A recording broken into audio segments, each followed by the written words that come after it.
Good afternoon, everybody, and magandang hapon sa ating lahat. It's nice to have a chance to do this webinar with social weather stations.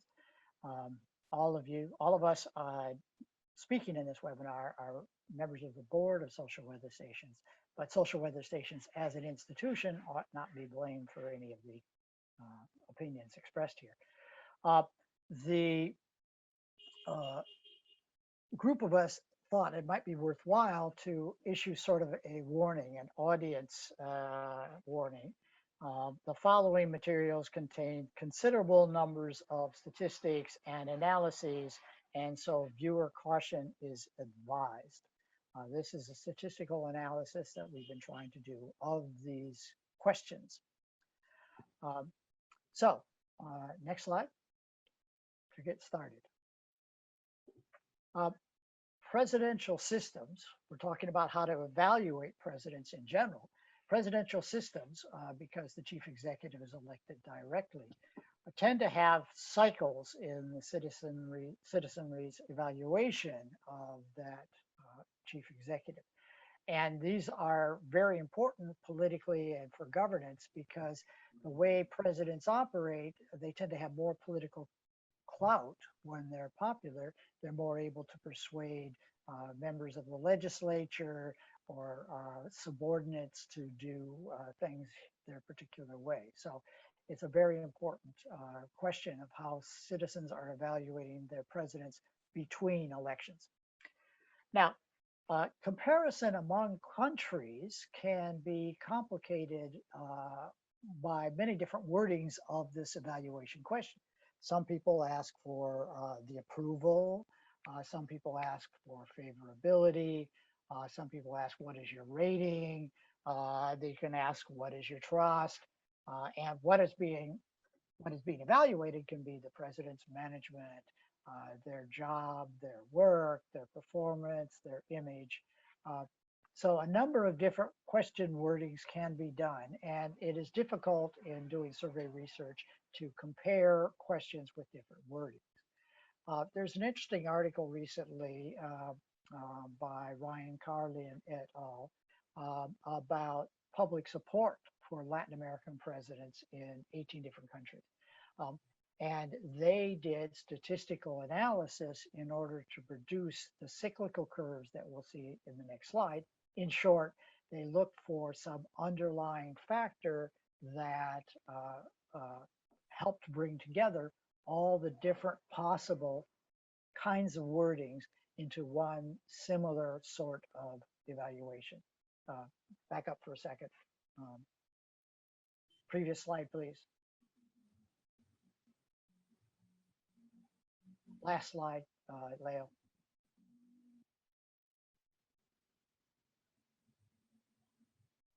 Okay, so that's among different kinds of questions, but in any particular country, you can do comparison of different time periods because often you can find a consistent wording, okay?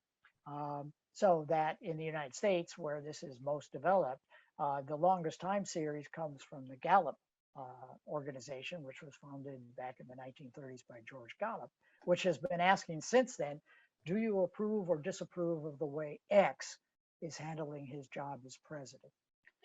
And that's a time series that people in the United States tend to analyze. Here in the Philippines, the longest series comes from us at the social weather stations beginning in 1985. Please tell us how satisfied, nasisiyahan, or dissatisfied are you with the performance sa pagganap ng tungkulin of X as president of the Philippines? Are you satisfied, somewhat satisfied, undecided, dissatisfied, or somewhat, or very dissatisfied? The fact of the matter is, in the Philippine context for social weather stations, the base language is Filipino. So in some sense, satisfaction is just our English translation of nasisiyahan. Nasisiyahan is what we're asking, but everybody often reads the English and they see it as satisfied. And we have been doing this since 1985 and very regularly every quarter, more or less, since 1992. Before then, it was a little less often. Next slide.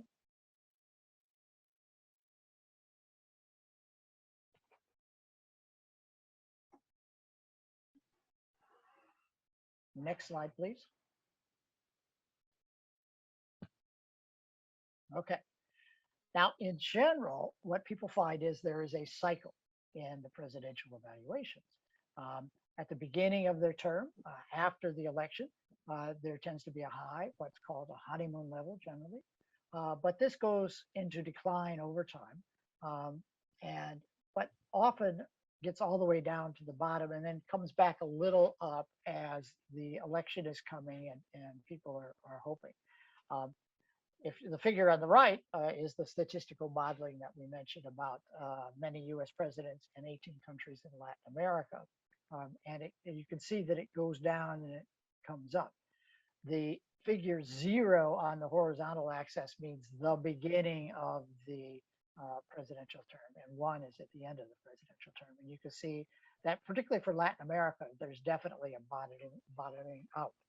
For the Americans, not so much.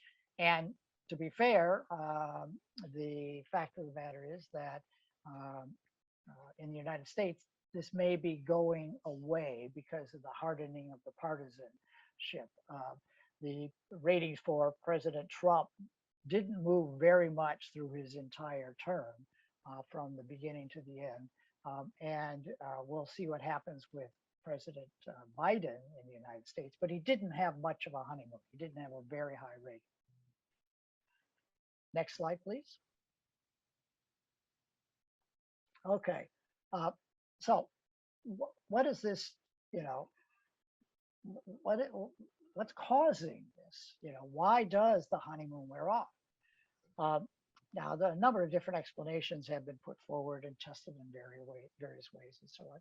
One is that people have unrealistic expectations generated during the election. Well, partisanship is high and campaigns are exciting.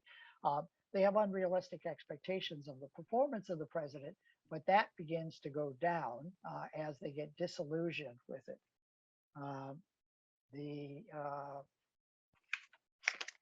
coalition of minorities is a different way of thinking about it.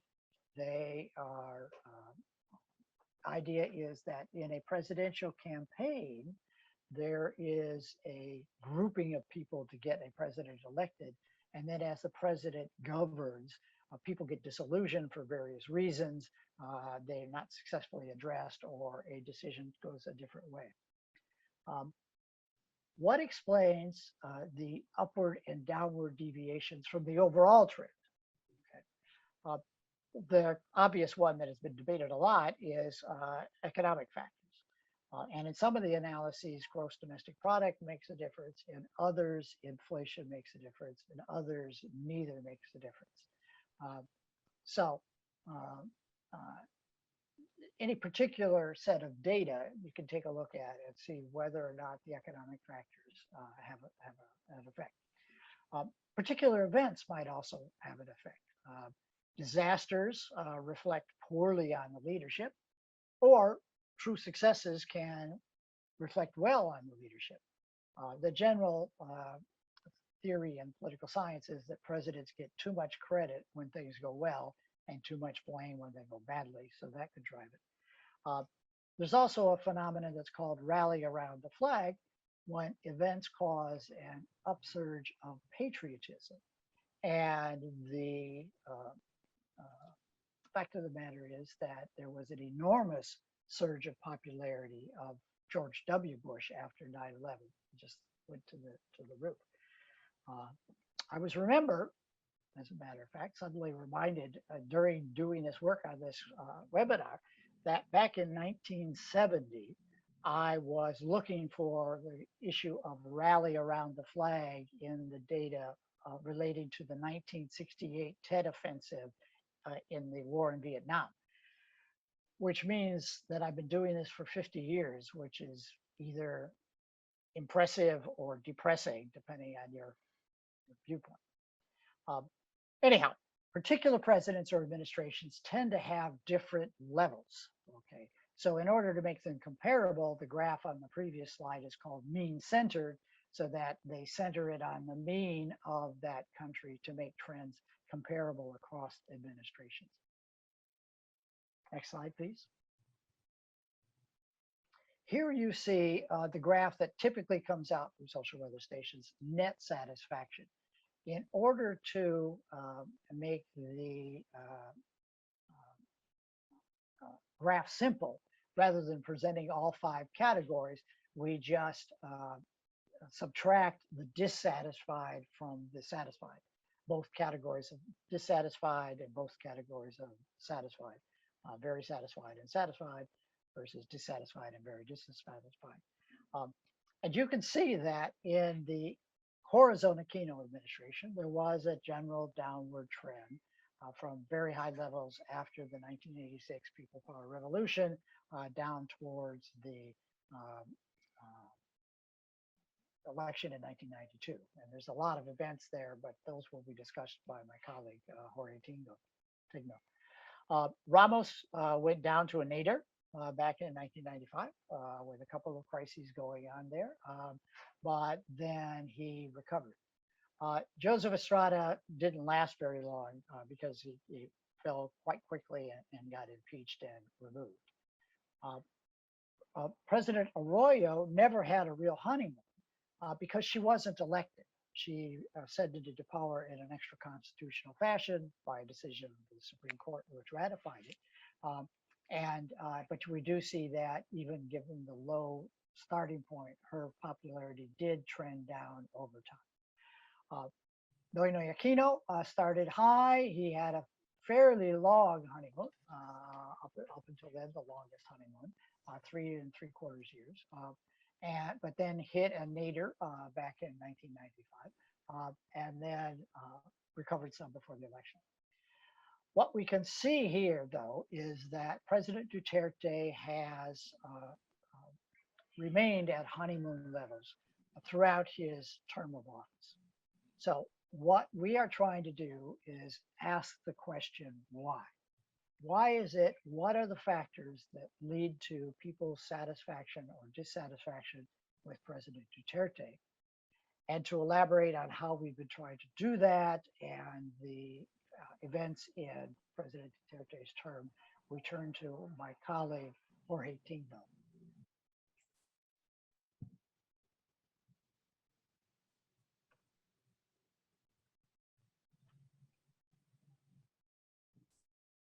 Okay, thank you, Steve, and good afternoon, everyone. Now, the way that we look at President Duterte's satisfaction ratings, the way that we analyze the figures is that we look at 3 points in time. The first one would be his first satisfaction rating since assuming office in September 2016. The second time was his lowest satisfaction rating so far, which he got in June of 2018. And the last one is, of course, his most recent satisfaction rating of June 2021. Those are the ones marked with the pink boxes. Okay. As you can see in this slide, however, SWS didn't do any face-to-face surveys between March and October of 2020 for obvious reasons. But turning our attention to his first rating upon assuming the presidency, we find that President Duterte had a net satisfaction rating of plus 64, where about 3 in 4 or about 76% said they were satisfied with the president at the time, while only 12% were dissatisfied. Duterte's initial satisfaction rating would be considered normal relative to the previous satisfaction ratings, initial satisfaction ratings obtained by presidents in the past, with, of course, one exception. If we can go back to the previous slide, in May 1986, Corazon Aquino had plus 53. In September of 92, Fidel Ramos had plus 66. In September of 98, Joseph Estrada had plus 60. And Benigno Aquino III in September 2010 had plus 60. the range of people who were satisfied, who said they were satisfied with the president at the time, roughly, well, is in the same range. 60% for Corazon Aquino, 70% for Ramos, 69% for Estrada, and 71% for Noynoy Aquino.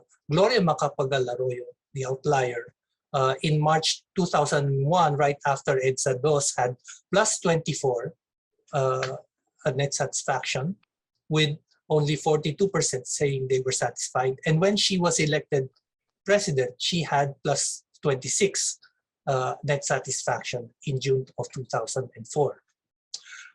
In June of 2018, turning now to Duterte's net satisfaction, it went down to its lowest point at plus 45, which is 65%,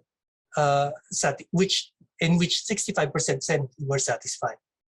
Duterte's lowest net satisfaction rating can be seen relative also to the lowest net satisfaction ratings of past presidents, although these low points occurred at different time points. Okay, Corazon Aquino's net satisfaction rating, lowest net satisfaction rating is plus 7, in which she got in November 1990, when major disasters were happening around that time, and in April 1992, a month before the first national election since the ouster of Ferdinand Marcos in '86. Ramos's lowest is plus 1, in which he got in October of '95 during the Flor Contemplacion and issue and the rice price crisis.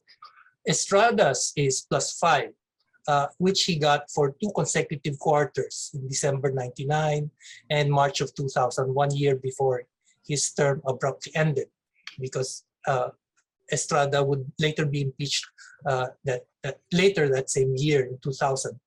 Noynoy Aquino's is plus 11 in March 2015, coinciding with the Mamasapanak incident and the Supreme Court decision on the unconstitutionality of the Disbursement Acceleration Program, or DAP, during the first quarter of that year. Of course, the outlier again among it would be Gloria Macapagal Arroyo, whose lowest net satisfaction rating is minus 64. Indeed, with the various corruption scandals and controversies during her administration, as you can see in the chart in this frame, Macapagal Arroyo's satisfaction ratings never really recovered from the -5 that she had in December 2004, just months after her election as president.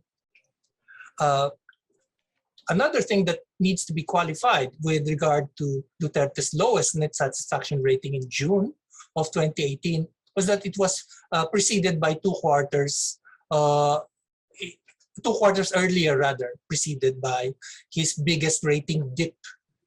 In September 2017, Duterte's net presidential satisfaction rating fell by 18 points from plus 66 from the previous quarter to plus 48. This can be attributed to the public backlash in response to the brutal killing of Kian de los Santos during an anti-drug police operation in mid-2017. In early August, the president also signed a law providing for free education in state colleges and universities. At the time, this would be the 3rd quarter of 2017, where he got his lowest dip, biggest dip rather. Even Malacanang was quick to say that this was the beginning of the end, or something to that effect, that this big decline signaled an end to the so-called honeymoon period, and that the people at the palace, even at the time, expected this to happen with none other than presidential spokesperson at the time, Ernesto Abella, saying, well, this is traditionally happening after a year and a half, and the love is still there. Okay. The low but still good plus 48 rating during the 3rd quarter of 2017 recovered over the next 2 quarters to plus 58 and plus 56 respectively, which are considered very good, but then dipped significantly again by 11 points to plus 45 in June of 2018. Although still considered good, this plus 45 net satisfaction rating in the second quarter in June of 2018 would be the lowest for Duterte's term up to now. Several events at the time coincide with this low net satisfaction rating. One could be, Duterte's polarizing attitude towards the church in particular, and the Christian faith in general. When he said in an off-the-cuff statement on 22 June that God is stupid, and lambasted the concept of original sin believed by many Filipino Christians. A consistently high number of Filipinos consider their religion to be very important to them. Another event is Duterte's decision to close down Boracay beginning in April up to around October 2018. Boracay, of course, as we all know, is a premier resort for both foreign and local tourists.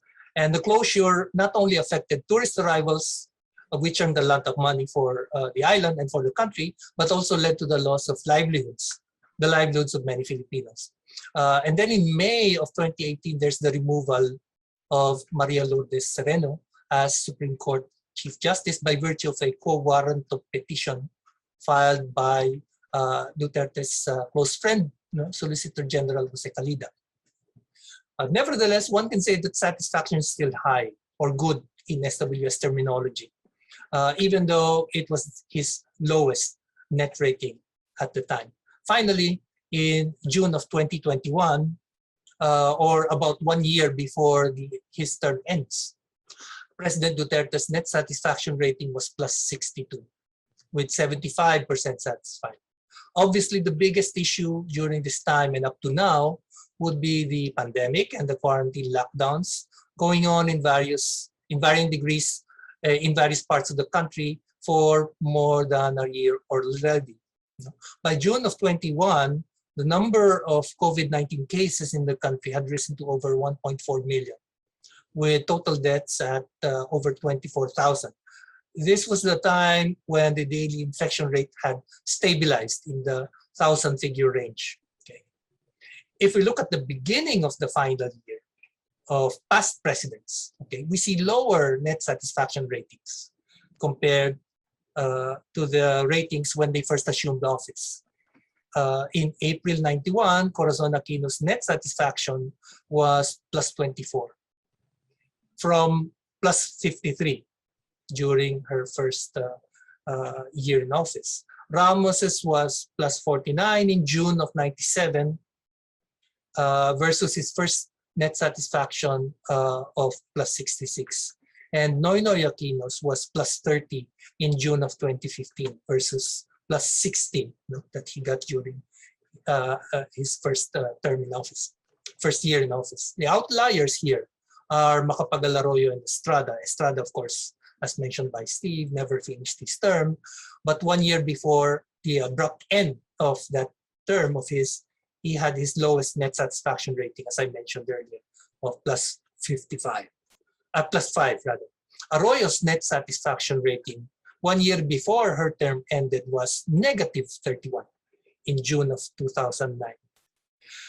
Looking at the comparable data points across all the presidents, beginning with Corazon Aquino, the noticeable difference for Duterte is that his net satisfaction rating at the beginning of his final year in June of 21 is roughly the same as his very first satisfaction rating back in September 2016. So I guess Jeff will now go deeper into the data points for Duterte. That's it. Thank you. Thanks, Georgie, and good afternoon, everyone. What explains President Duterte's high satisfaction rating? So if you look at various commentaries by both scholars and pundits, the president's high satisfaction rating has been attributed to many different factors. Some, for example, to policies such as the drug war, the government's infrastructure program, universal health care, and pre-tertiary education. Some authors attribute his popularity to his charisma, character, or personality. His perceived authenticity or toughness, for example, which is seen to resonate among voters. Others to his popularity among well-defined subgroups of the population, such as those in Mindanao or from Mindanao. Of course, he is the first president to come from the area. Others still to fake news and misinformation. And some also to fear of reporting the real opinion of the president's performance, so that the claim is that the observed satisfaction is not real satisfaction. So in our study, we are testing some of these hypotheses using SWS survey data. One can classify many of the various hypothesized reasons for President Duterte's popularity into three kinds of factors. So one set of factors have to do with the respondent's identity, such as where he comes from, the respondent's sex, age, and socioeconomic status. Another set of factors is policy, or more precisely, satisfaction or agreement with specific policies or the overall policy of government. And third, the third set of factors is the respondent's perception of the president's character. At this point, it may be useful to make a distinction between what may call, to borrow a term from evolutionary biology, proximate causes for satisfaction, and on the one hand, and on the other hand, ultimate causes. The set of factors I just described, the ones within the red rectangle in this slide, can be viewed as proximate causes. But of course, one can extend the question further: what causes policy satisfaction or a positive perception of the president's character? The character traits that are important for people are likely shaped by culture, personal experience, and personal values. Our perception of the character of any president can be shaped not just by personal experience and observation, but also by information, which can be accurate information or misinformation or propaganda. The same, of course, is true for policy satisfaction, which can be influenced not just by personal values, experience, and observation, but also by cognitive biases and access to information or misinformation. In this study, because of the current available data, we limit ourselves to proximate causes. So the figures within the red rectangle in our analytical framework. So again, the hypothesis we are testing is that the performance satisfaction for the president is affected by three sets of factors. So identity variables, policy satisfaction variables, and perceived character variables. So we use the statistical technique called ordinal logit regression because satisfaction rating is an ordinal or ordered variable. We model President Duterte's satisfaction rating for three survey rounds, as mentioned earlier by Georgie. So June 2021, which is the latest available data, September 2016, which is the first for President Duterte, and June 2018, where the president had the lowest net satisfaction rating during this term. In the interest of time, I will present only detailed results for June 2021 and then summary results for September 2016 and June 2018. So our strategy is to try to see the effect of each set of factors individually. So to see how well each set is able to explain performance satisfaction rating, meaning we include identity variables only first, then policy satisfaction variables only, then perceived character variables only. Then finally, we have a full model that combines the three sets of factors to see which are the strongest correlates of satisfaction with the president. Okay, just a statistical aside, note that when we present the regression results later, 3 asterisks mean significant at the 1% level, 2 asterisks at the 5% level, and 1 asterisk significant at the 10% level.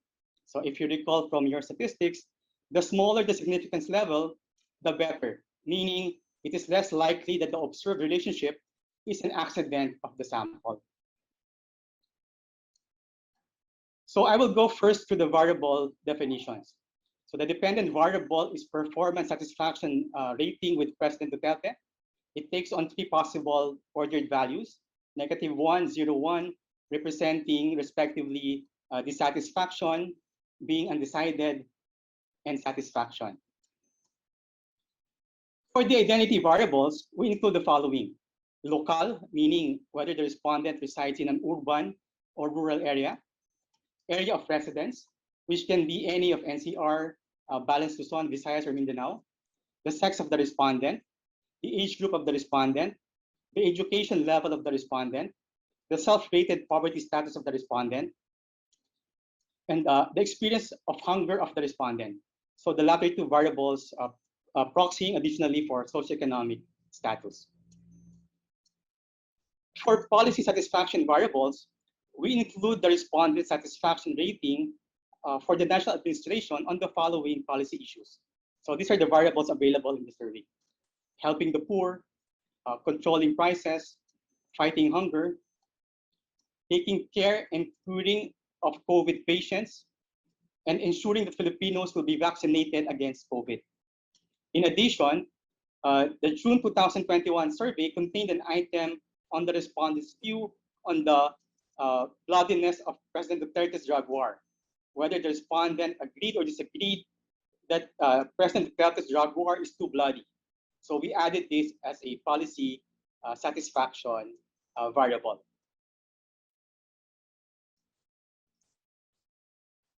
Characterizations of the president is not a regular feature of these surveys, but in June 2021, respondents were asked on their view on President Duterte's decisiveness, whether he is tiyak sa pagdedesisyon, also authenticity. So in the questionnaire, in Tagalog, it was kung ano nakikita mo, siya ang nakukuha mo. And then diligence, masipag sa tungkulin. So we added this as our perceived character variables. So this slide shows the result for Model 1, including the identity variables only. So two identity variables come out as having some explanatory power over satisfaction rating. So one is area of residence, and second is educational level. So Mindanao respondents are significantly more likely to be satisfied with President Duterte compared to NCR respondents on average. And on the opposite side, Visayas respondents were significantly less likely to be satisfied with President Duterte compared to NCR respondents. Respondents with higher education were also more likely to be satisfied with President Duterte than respondents with lower education. Lower education here means incomplete high school and below, or incomplete junior high school and below. It should be noted, however, that a model that includes only the identity variables has limited predictive power. So it predicts that all the respondents will give a positive satisfaction rating, and as a result, it predicts accurately all of the satisfied respondents, 75% of total respondents, but none of those who were dissatisfied. The predicted net satisfaction rating of the model is 100 compared to the actual net satisfaction rating observed, which was 62. So this slide shows the results for Model 2. Of the variables included, 3 policy satisfaction or agreement variables come out as having explanatory power over satisfaction rating. These are helping the poor, the national administration's pamamalakad, overall pamamalakad, and the bloodiness of the drug war. So respondents who were satisfied with the administration's pamamalakad, respondents who were satisfied with national administration's performance on helping the poor were more likely to be satisfied with President Duterte. Similarly, respondents who were satisfied with the administration's overall pamamalakad were more likely to be satisfied with President Duterte. And respondents who agreed that President Duterte's drug war is too bloody were less likely to be satisfied with President Duterte.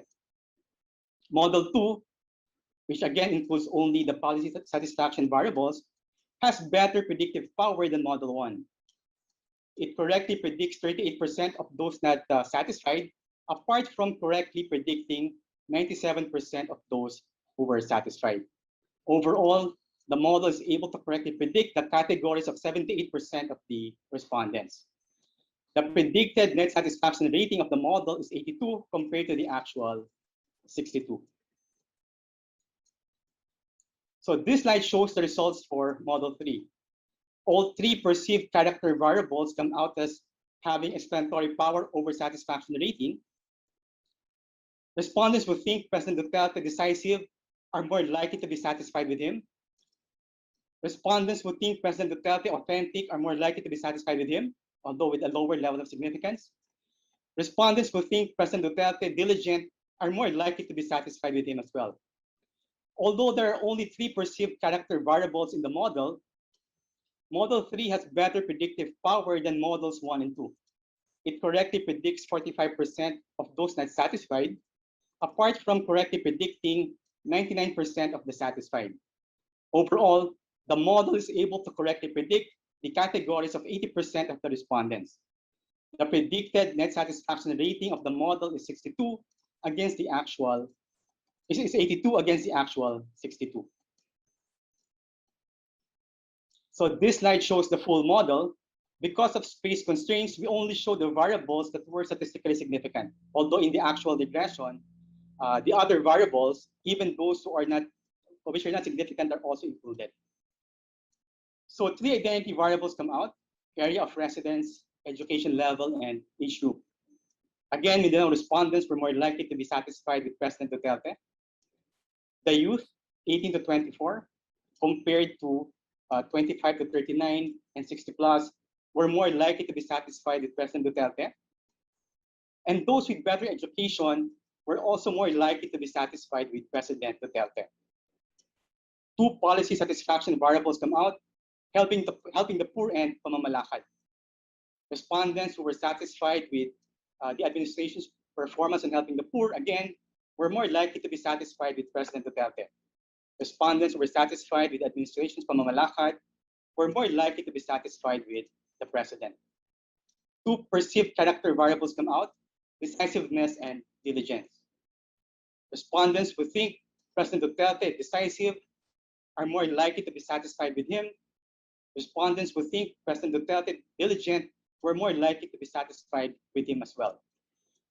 This full model correctly predicts 57% of those who are not satisfied, apart from correctly predicting 99% of those who were satisfied. Overall, the model is able to correctly predict the categories of 82% of the respondents. The predicted net satisfaction rating of the model is 76 against the actual 62. So overall, it looks like a pretty good model for predicting the satisfaction rating for the president. Subject to data limitations, we did the same kind of analysis using the September 2016 and June 2018 data.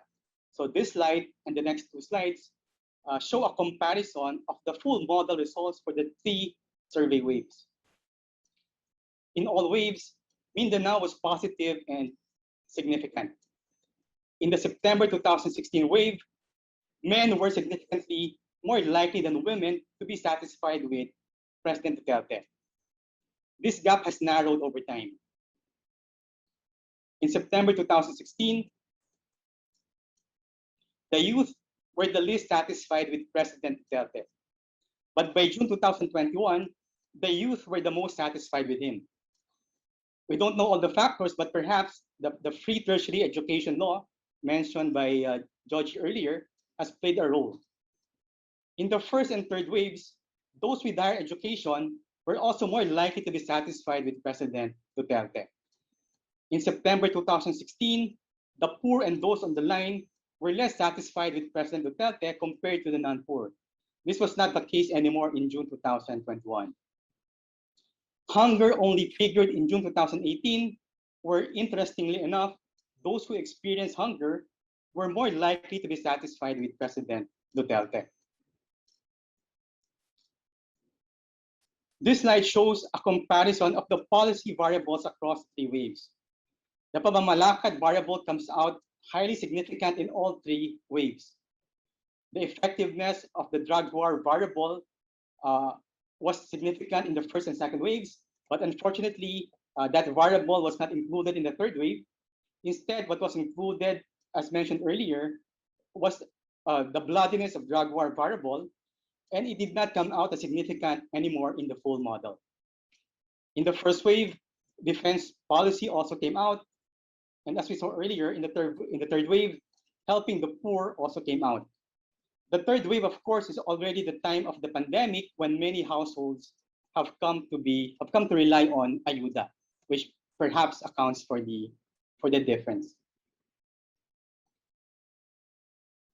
This slide shows a comparison of the perceived character variables across the three waves. There was not a consistent set of perceived character variables that can be used in the three waves. In the first wave, perceived toughness, matatag ang loob, angkop sa kanyang tungkulin, and the ability to listen, nakikinig sa mga makatuwirang batiko sa kanya, came out significant. In the second wave, there were questions in the survey on whether respondents thought the president was bastos or vulgar based on some incidents, like, for example, the kissing a married woman, and then the attacks against priests. So those who think the president bastos were less likely to be satisfied with him. We already saw earlier that in the third wave, perceived decisiveness and diligence came out significant. So just to sum up, based on our analysis, there is no single explanation for President Duterte's high satisfaction rating. Rather, there are multiple reasons. One is his strong base support, which has stuck with him so far, regardless of economic and other developments, and best exemplified by Mindanao residents. In June 2018, when President Duterte had his lowest national level net satisfaction rating, 84% of those in Mindanao were still satisfied with him. We can call this the hometown advantage. This kind of sticky hometown advantage did not exist, for example, for Pinoy, who started out with the highest net satisfaction ratings for NCR and other Luzon, but towards the end had the lowest satisfaction ratings in these areas. Another is satisfaction with the administration's overall pamamalakad, and also on some specific issues, such as helping the poor and to some extent the drug war. And third is that people relate to or attracted to some aspects of his character, such as his perceived decisiveness and diligence in the last survey. Those who see this character trace in him tend to be satisfied with his performance as well. Of the three types of factors, perception of his character appears to be the most important factor explaining satisfaction and dissatisfaction with President Duterte. It is the set of factors that add the most to the model's predictive power. If you like President Duterte for his character or because of the hometown effect, then you will probably be more inclined to be satisfied with his performance. It is what is called confirmation bias, and maybe it's one reason for the stickiness of President Duterte's satisfaction rating. Okay, but just to circle back to where we started, our model looked at the proximate causes of satisfaction with President Duterte. And again, we showed that identity, policy satisfaction, and perceived character matter. But of course, one can extend the question further. What causes policy satisfaction? What causes the positive perception of President Duterte's character? Next slide, please. How much is due to personal experience or observation? How much from good information and how much from misinformation and propaganda? How much due to cognitive biases? One can also ask, as others have speculated, how much is driven by fear of expressing dissatisfaction so that what is observed is not real satisfaction? These are not easily answerable with existing data, but these are things that can be explored in succeeding surveys and studies, of course, not just by SWS, but also by other scholars and researchers. So I end with this. Back to you, Leo.